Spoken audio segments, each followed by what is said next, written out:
Isang mapagpalayang araw sa ating lahat. Ako nga pala si Simon Paul at ito ang aking channel.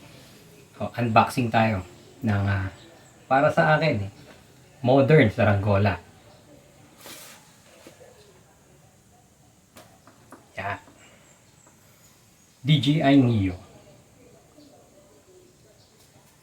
So ang pinili ko yung combo. Ito yung drone na mini lang. Kaya ako pinili yung combo dahil dun sa controller. So start na natin unboxing. Kinat ko na siya kanina kasi maraming plastic tsaka tape.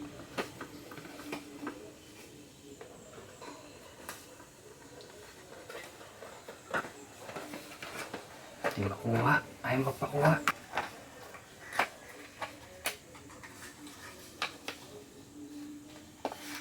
Bagong bago.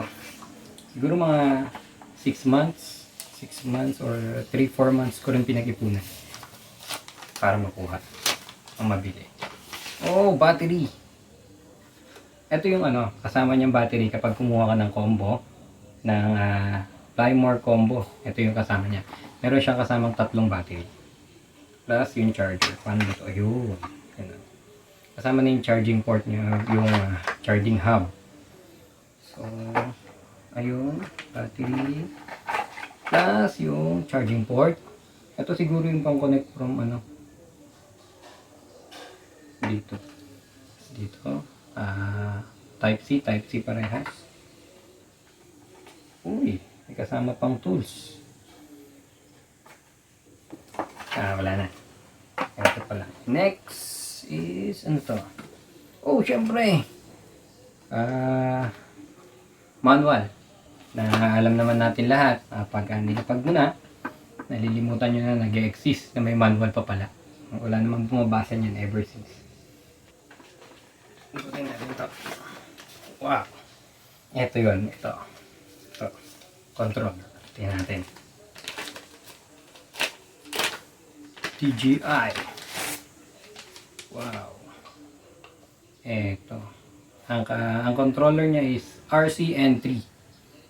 So, ito yung kasama pagka bumili ka ng combo na Neo, DJI Neo. Meron kasing Neo na walang kasamang controller.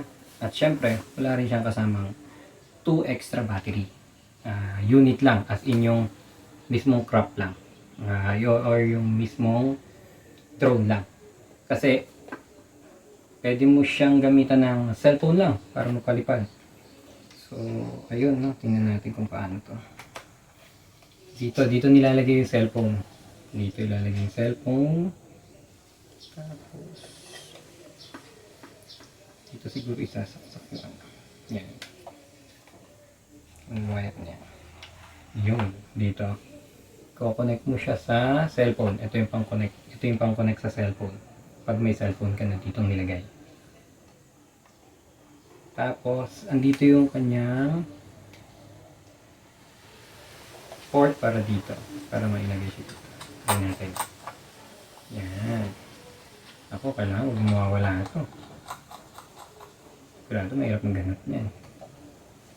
So, ang ganda, no? Ganda nung, para sa akin, ang ganda nung controller niya.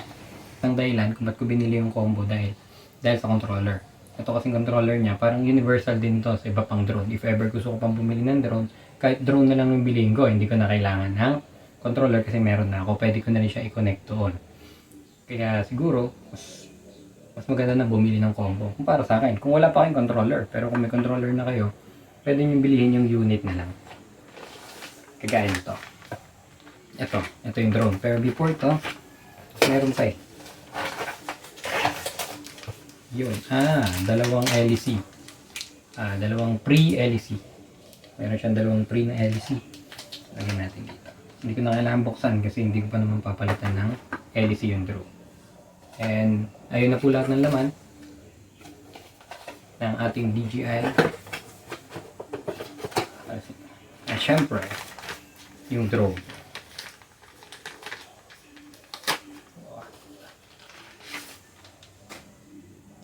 Hindi siya ganun kalaki. Maliit lang siya. Pero sakto lang din yung gaang. Hindi naman ganun kabigat. Sakto lang yung gaang. 4 na LEC. May So hindi din pala masyadong, para sa akin ha, matatagalan bago mapalitan to. Unless siguro may pumasok na lang na mga kahoy-kahoy dito habang umiikot. Kasi may protective ano naman siya eh. Oh. Protektado naman siya. No? So hindi pa to naka-charge. At hindi pa rin naman na na-charge yung ibang battery niya. Kaya mamaya i-charge pa natin. So mayroon siyang cover. Ito, tulad ito. May cover siya. Hold mo lang para matanggal. Pero alam ko, para do sa camera. Pero ang alam ko, pwede mo siyang gamitin na nakalagay ito.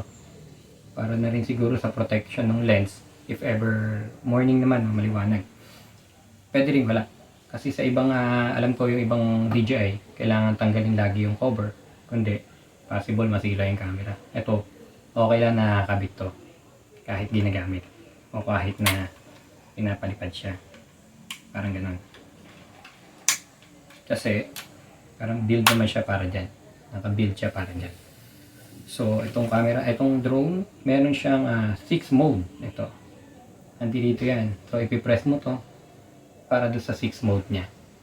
Na gagawin natin kapag pagpaliparin natin, itatry natin yung 6 mode nung DJI drone na ito. At alam ko, meron tong 15 or 18 minutes flight time in every battery. So, meron kang tatlo. So, mahaba-habang paglalaro na yon. So, mas mahaba mo siyang paliliparin. So, ayan na. Pag bumili ka ng DJI Neo, tapos pinili mo is yung combo, meron siyang kasamang 2 extra battery, 2 extra, dalawang extra LEC, syempre, yung mismong drone, syempre, yung mismong drone, at yung remote na RCN3. Yan. So, i-charge ko siya muna. Lahat. At syempre, kasama to. Kalimutan ko na naman kasi lahat kinakalimutan to. Alam naman natin lahat. Binabasa ng lahat to eh. Na pag nilapag dyan, nakakalimutan na lahat. Manual. I-charge ko muna ang remote. I-charge ko rin ang drone. I-charge ko na rin itong dalawang battery. Then sa next video, palipad tayo. That's it for now. Thank you for watching. Simon Paul channel. Don't forget.